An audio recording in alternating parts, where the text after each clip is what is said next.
I'm going to be reading Headtrash, the chapter on fear. If you're like most leaders, people problems are the ones that keep you up at night. And the most dreaded people problem of all is when an employee, especially one in a critical role, has to be confronted about unacceptable behavior or poor performance. Fearful leaders have many tactics to avoid a difficult conversation.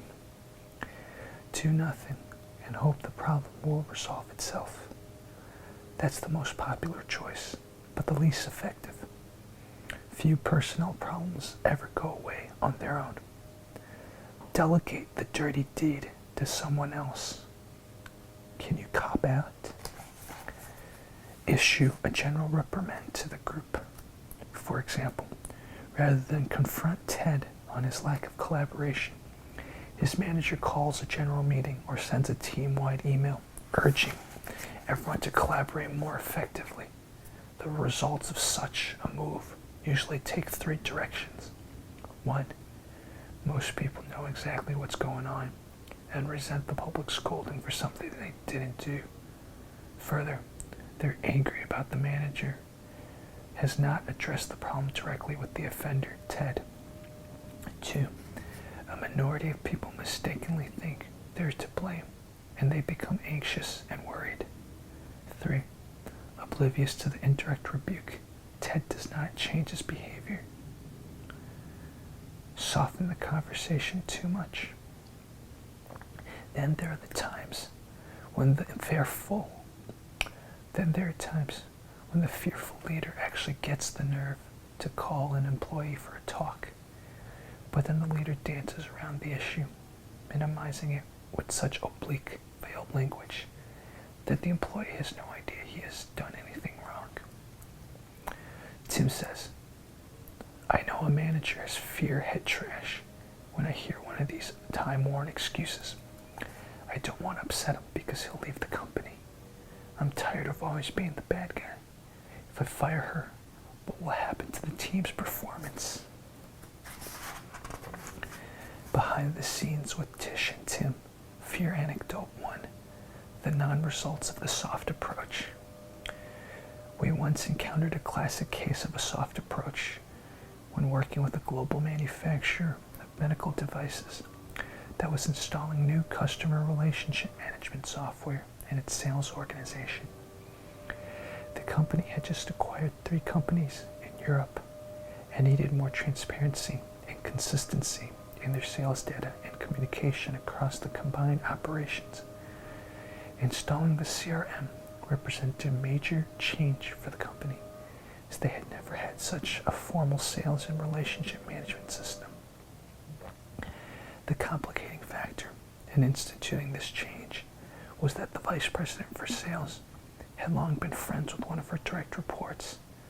The two of them had been together with the company from its inception, which made it difficult when his manager ignored the software and didn't insist on its use on his team. We recommended that the VP confront the issue head on. She agreed to do it. A few days later, Tim followed up with the manager. The conversation went something like this. How's the new sales tool going? Said Tim. Oh, fine, said the manager. I spoke with the VP earlier, and she was concerned about because your group wasn't using it as planned. Tim said, it seems that your people really haven't bought into it. Did she chat with you about it? Manager. Oh, she was a little annoyed with me, but I said my staff and I would use it once a week, and she said that was fine.